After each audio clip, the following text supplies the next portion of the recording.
Thank you very much. And before I wrap, let me say really that it's such a pleasure to be here and to feel at home here. And I think that home is very important for us who are interested in ecology. So thank you, Christoph and Helmut, and all the people around at the Rachel Carson Center for creating this oikos, all for us. So we'll enjoy this oikos over the next many, many years, I hope so. So today we are going to read the Anthropocene with Italo Calvino. We're going to have a narrative stratigraphy. The power of words. Words are able to make you see things. When in 2000, Paul Crutzen came up with this word, Anthropocene, we started seeing that many apparently disconnected phenomena were in fact connected. And so one single word was able to create a story, to create a narrative made out of lithography, of the soil, of the atmosphere, of the state of life, of bios on Earth, of climate. So all these layers became interconnected, and we started to see that maybe something in the history of this planet was changing. But the planet doesn't only have history, it also has stories. And I think that narrative imagination is a very powerful tool to make us see these stories. So not only scientists are able to let us see new things, but I think that literature is also able to make us see things anew and to maybe discover things in the entanglements and in the warp and in the narratives that are encrusted in the skin of our planet. So I think that Italo Calvino is one of those visionary authors that really was able to be in a way prophetic, to uncover things that were starting to emerge as they were emerging, while they were emerging. And I think that if you put together some of his stories written in a certain period of time, and I will go more into details with my talk, now I'm simply summarizing it, you will be able to see how the stories that Calvino wrote form indeed a narrative stratigraphy. So they make us see the layers of what will be called the Anthropocene. This is my hypothesis, of course. Maybe serious Calvino scholars will disagree, but we are, I think, among visionaries, so we can share our visions.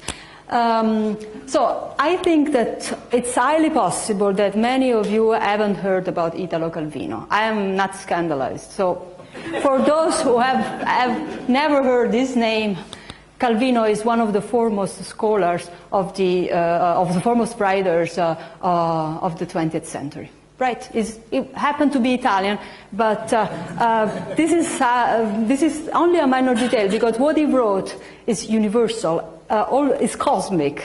And also in the titles of what he wrote a book called Cosmic Comics, and so this means that his scope is surely not simply Italian. But Italy was for him a very special observatory, and we use this observatory and foul of the stories that he tells us. Okay, let's get started.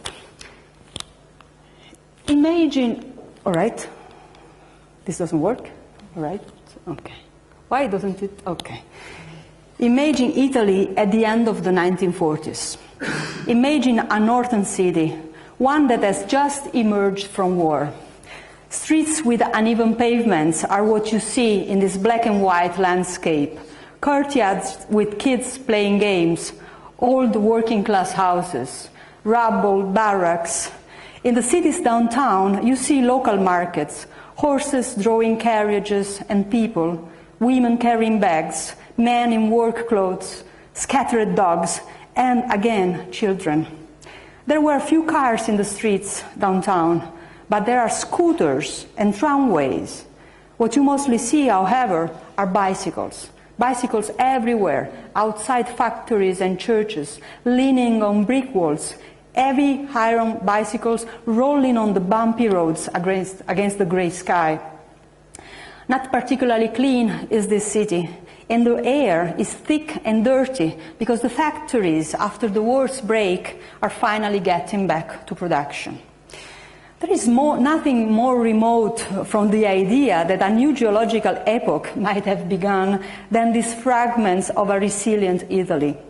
Still, according to many scientists, it is in these very years that the great acceleration was setting off, mutating the maps of power and the landscapes of the world, including here. This mutation, now recognizable as Anthropocene, was not occurring merely on the surface, but it was affecting many interconnected layers: lithosphere, atmosphere, biosphere, and even sociosphere. It is easy to see these things today.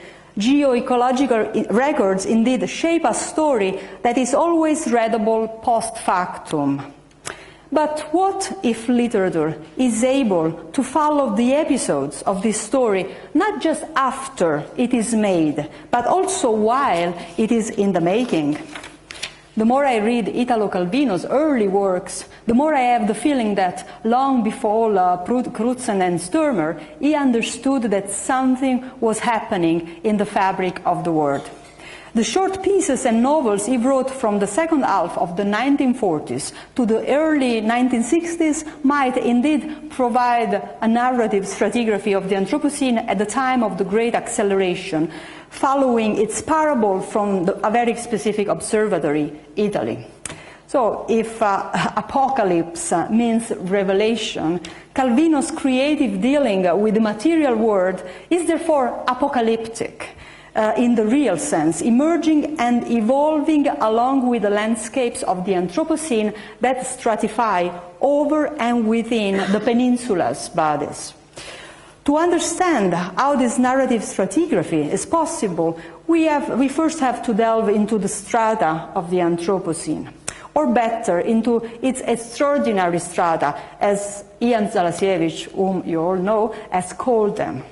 These strata are extraordinary because for the first time in the planet's history, geological boundaries raise questions that are both chronological and ontological. The so-called golden spike, for example, namely the point within a stratal section where two geological phases are visibly distinct, is debated. Many scholars situate this boundary around 1800, the year 1800, coinciding with the Industrial Revolution. Others, in turn, go back 12,000 years ago, when the so-called Neolithic Revolution took place and agriculture emerged in the Fertile Crescent. So this will mean, if we paraphrase Bruno Latour, that we have never been Holocenic.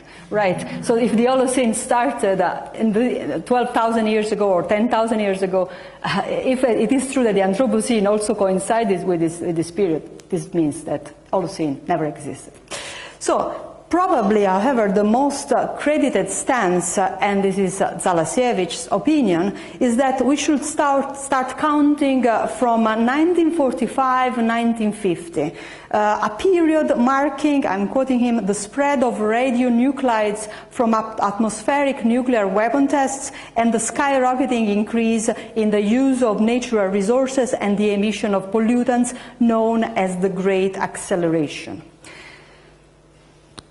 However, whatever its birthday, the Anthropocene's boundaries are blurred by definition. And here comes ontology. Here, the interesting feature of this epoch, indeed, is not so much that one living species, guess what, ours, has become a geological force, but that for the first time, industrial processes, military competitions, economic fluxes, consumption habits, all the ways we inhabit the Earth have become part of the geological record, inscribing themselves into all planetary spheres and impacting the carrying capacity of ecological systems.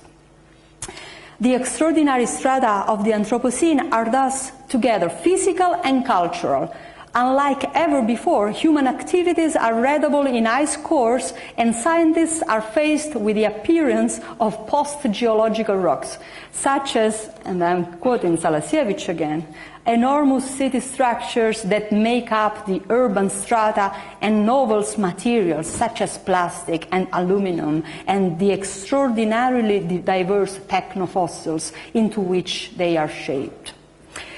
This leads us to another consideration, namely that the Anthropocene strata are also social strata. It is not by accident that some, Jason Moore, Donna Haraway, for example, propose to name it Capitalocene, stressing the fact that its map is shaped by the same dynamics of violence and unequal protection that mold the maps of environmental justice.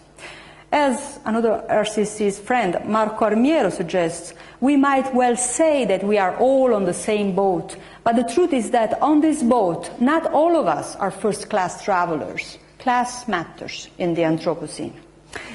The Anthropocene can thus be read also in the way it stratifies in human bodies, in how these bodies respond to these challenges. Its landscape is made of continuous cities, swallowed by their own metabolism. It is a land wrapped in an asphalt and concrete crust, a territory covered in rubble or knitted by wires. It is the atmospheric universe of atomic radiations. It is a landscape in which everybody is jointly liable to some extent, but in which some pay a higher price than others for this eco-geological shift. This landscape, which closely resembles the one later depicted by Italo Calvino in The Invisible Cities, a book that I really warmly recommend, this landscape includes all the extraordinary strata of the Anthropocene: atmosphere, soil, biosphere, society. And also extraordinary is that these layers are already present in the works that Italo Calvino writes from the end of the war to the early 1960s. To be more precise, from 1945, 1946, a date which is remarkably coinciding with the one that Zalasiewicz considers as the golden spike of the Anthropocene. So the first layer that we encounter is the atmosphere in this narrative stratigraphy. So here, an interesting prelude can be found in a short piece titled Le capre ci guardano, so goats are looking at us, 1946. In this, it's a short article that Calvino writes when he's 23 years old. And in this short article, commenting on the Operation Crossroads, in which the Bikini Atoll was used by the United States for atomic testing, a young Calvino draws attention to the animals sacrificed in the experiment and in wars in general. After considering the impact of radiation, he writes, "Have you ever asked yourself what the goats on Bikini must have thought, and the cats in bombed houses, and the dogs in war zones, and the fish struck by torpedoes?" So the stance here is clearly post-anthropocentric. But what we also understand is that the scope of the perspective is wide, and this is what makes the report on Bikini's goat historically apocalyptic.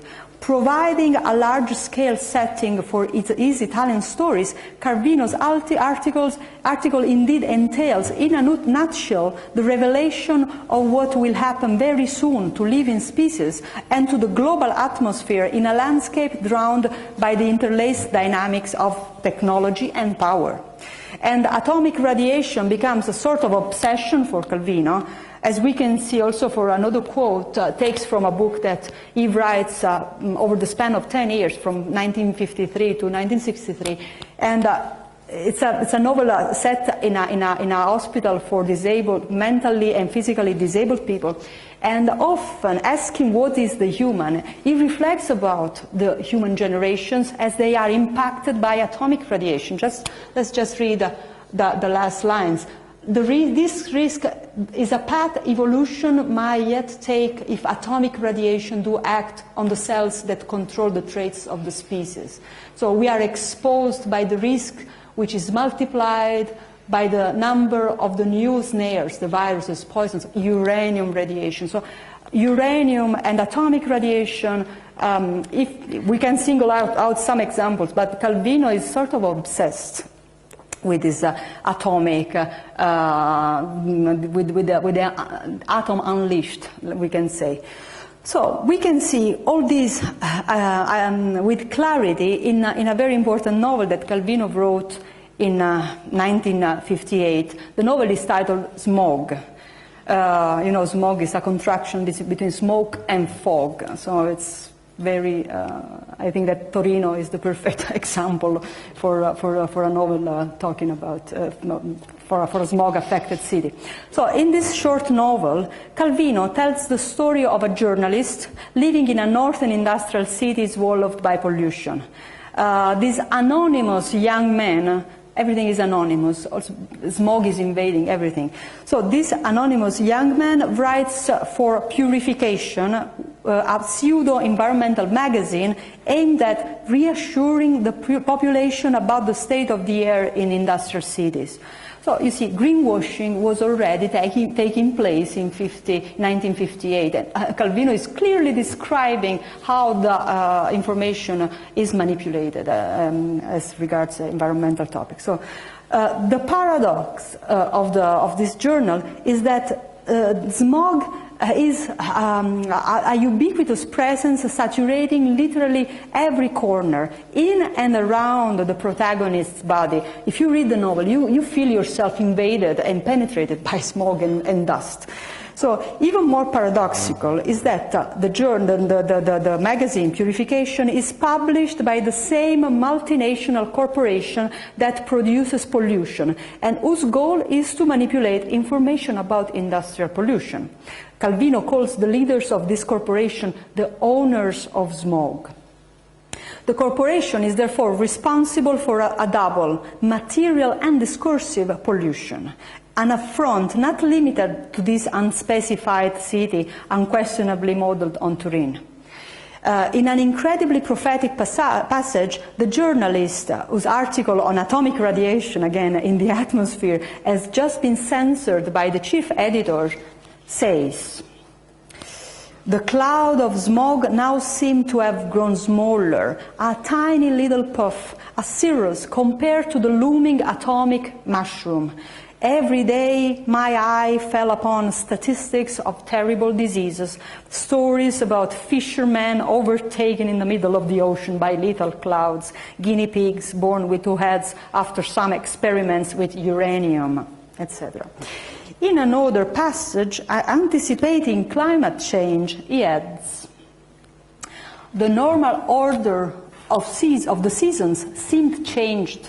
Intense cyclones coursed over Europe. The beginning of summer was marked by days heavily charged with electricity, then by weeks of rain, by sudden heat waves and sudden resurgences of cold. The papers denied that these atmospheric disorders could be in any way connected with the effects of the bomb. Only a few solitary scientists seem to sustain this notion." The climatic hypothesis here mentioned by Calvino, one very popular at that time, is that atomic radiation in the atmosphere might cause climatic alteration resulting in the so-called nuclear winter. Although climatologists no longer support this hypothesis, it is certain that many of the episodes that Calvino was describing back in 1958, from the geological density of pollution in air and bodies to the control of the way information about environmental phenomena is disclosed and articulated, continue to deliver an important message today. So, moving from the atmosphere to the ground, we encounter another work, another short novel entitled A Plunge into Real Estate, 1957, a work in which Calvino represents a watershed in the phenomenology of Italian landscape, a landscape that the economic boom has converted into a passive research for building developers, a Schlaraffenland for developers. So they did everything in this period. So the transformation affecting places, here the Riviera Ligure and notably Calvino's hometown Sanremo, is something more than a mere reconfiguration of the built environment. It is a complete metamorphosis that starts like a local infection. I'm quoting Calvino, the Riviera was gripped by a fever of cement, and then spreads, finally taking siege of the land, which ends up being overwhelmed by cement. Interesting, the landscape mutation is also linked to an anthropological mutation, due exactly to the rise of this speculative fever. The protagonist, Quinto, for example, is a leftist intellectual who, pushed by his nebulous financial ambitions, has now business with an obscure contractor, himself a former communist partisan during the war. We can talk in the Q&A part about how autobiographic these characters were. Anyway, so the climax of Quinto's feeling about the landscape's mutation is fascinating. Initially disconsolate about the cementification of his district, that amputated part of himself, Quinto adapts to the new mentality with a sudden insight that might be taken as the golden spike of a new epoch, just like a light bulb that immediately gets lighted. If everybody is building, why don't we build too? He says to his brother.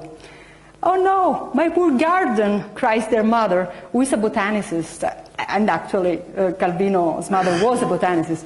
But, of course, her voice is not heeded. And so the decline of their family's beautiful villa is only a matter of little time.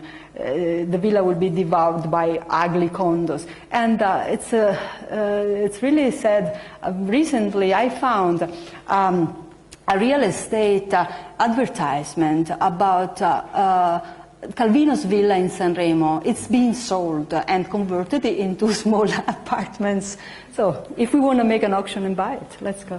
Anyway, okay. The novel opens with a vision of the change affecting the territory. Quote, in the little towns, the new buildings played piggyback with one another. The bulldozers were churning up the soil. Pigs were demolishing the two-story residences. The axe was at the broad-leaved palm trees, which fell with a papery crunch from the sky, so soon to be filled by the desirable three-room, all-convenience, sunny homes of tomorrow. So we soon understand that this perverse makeover is literally mutating the life of the landscape. The territory, indeed, had taken on a new life, abnormal and graceless perhaps, but for that very reason it was more alive than ever before. So this new life of the territory is a mix of human and material agency, a combination of urban development and territorial features that will lead to today's hydrogeological calamities affecting Italy in general and the Liguria region in particular. Here Calvino, again, is prophetic. Figures are clear. I have something there. So the 58% of Liguria's territory is at risk of landslips, mudslides, fluvial inundations and other disasters, with a level of danger from moderated to extreme. The risk is usually due by excessive building development. Sometimes, picture that, sometimes constructions are even erected on previous riverbeds.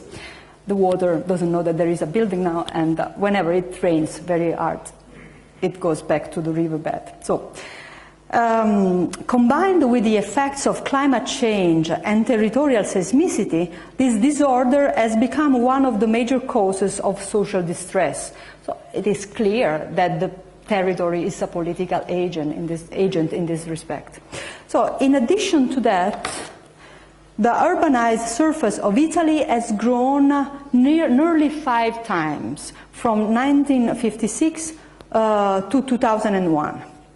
According to the National Institute of Statistics, every day 161 hectares of land are covered with concrete.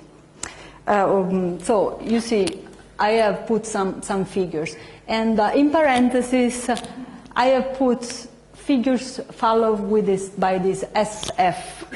SF means soccer field.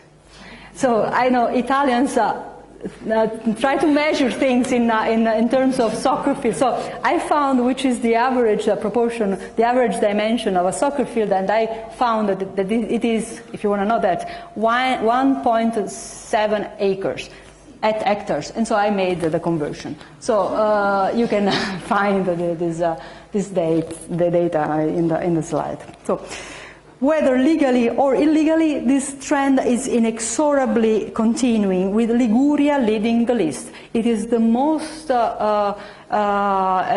cementified region of Italy, but anyway, others follow from close by. So, and now from Liguria again, we come to another sphere of the Anthropocene, biosphere, the sphere of life. The Anthropocene, in fact, is not only about species extinction. We always think that when bios and life and species are mentioned in the Anthropocene, we think of the sixth extinction. This is absolutely true. But life in the Anthropocene is also about the spreading of species outside their evolutionary niches or ecosystems. Said otherwise, it is about invasion of alien species. So here too, Calvino gives a lucid contribution with the Argentine ant, written in 1952, and he defines this work as the most realistic story ever written in my life.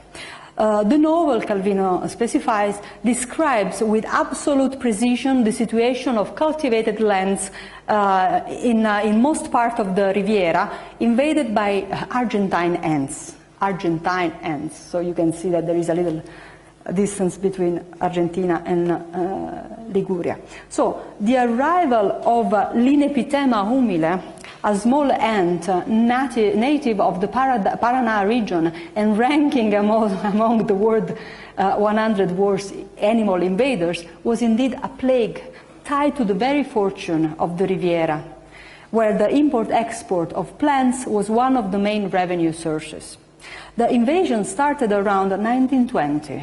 The detail that Calvino mercifully omits, one critic reports, is that his father, a professor of agriculture and plantation manager who used to travel around the world, especially in Latin America, might have been accidentally responsible for the importation of those aliens. So I haven't found any concrete evidence of this. I'm still looking for the evidence, but it might be.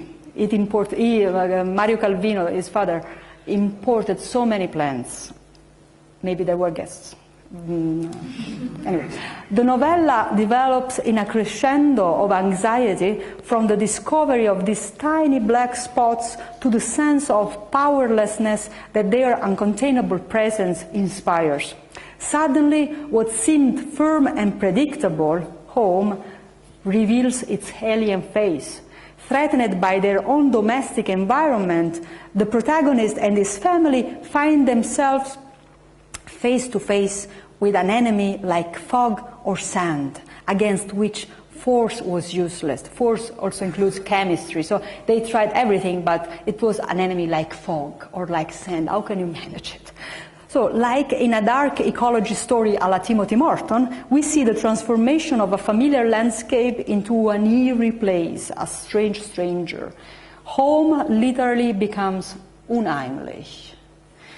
I was following the line of ants down the trunk and saw that the silent and almost invisible swarm continued along the ground in every direction between the weeds. The insects formed an uninterrupted veil, issuing from what must be thousands of underground nests.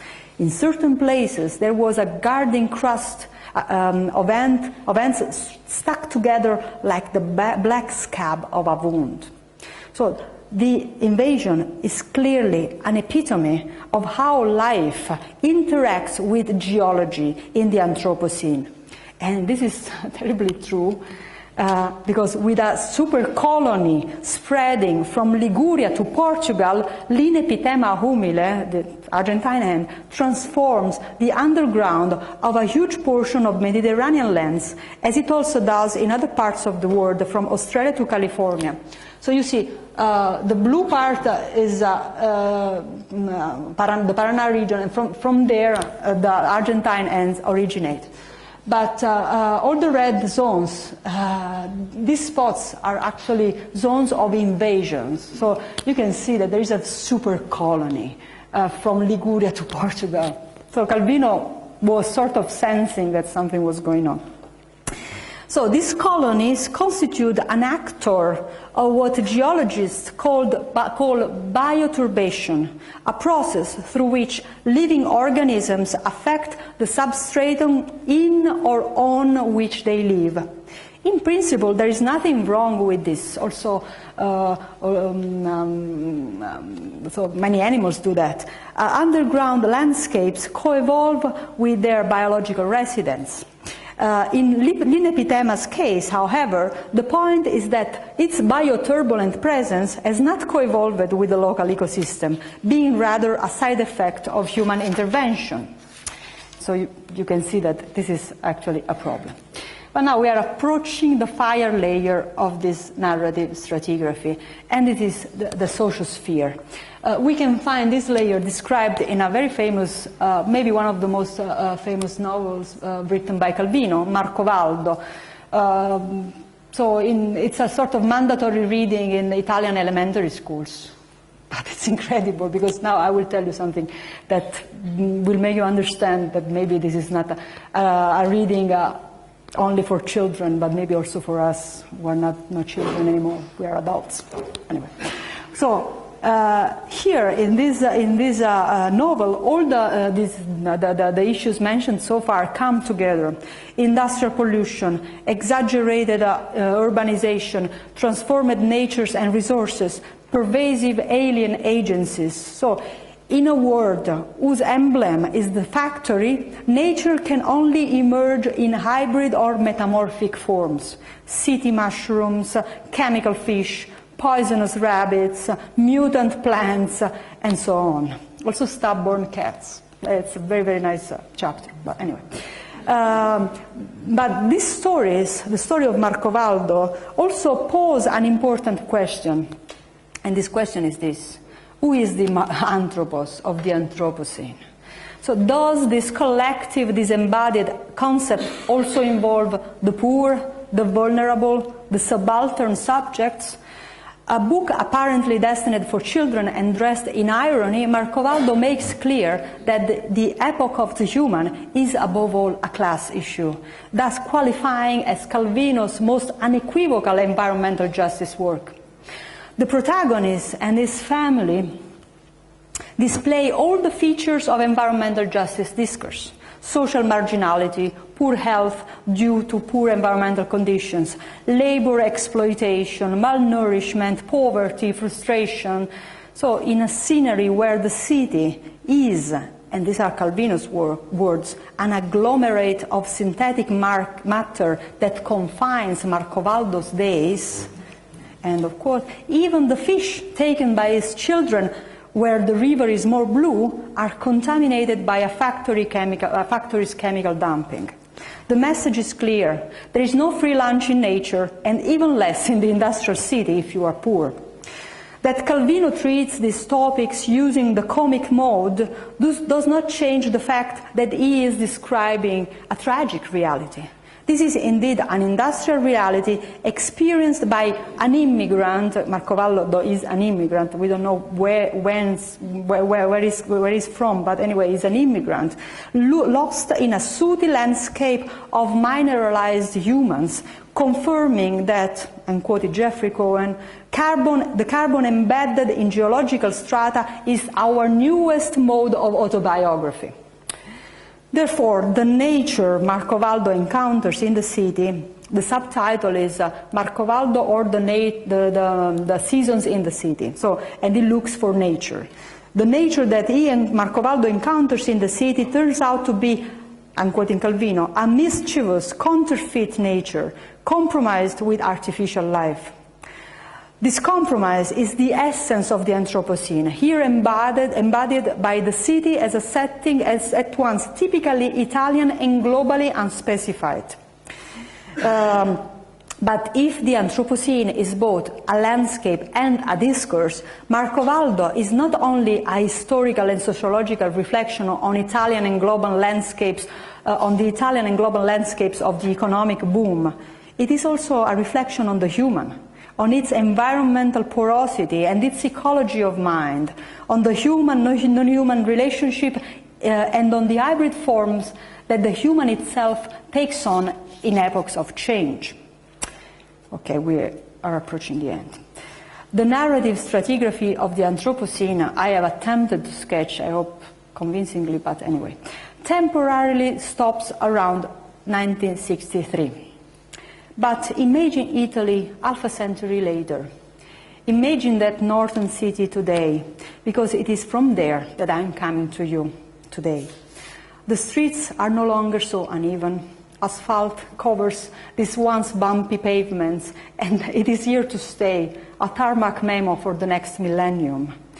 The air is still very polluted in this now post-industrial city, and you don't see so many horses around. Today's Marcovaldos are migrants from Bangladesh or Syria, and the planet is, to quote Donna Haraway, full of refugees, human or not, without refuge.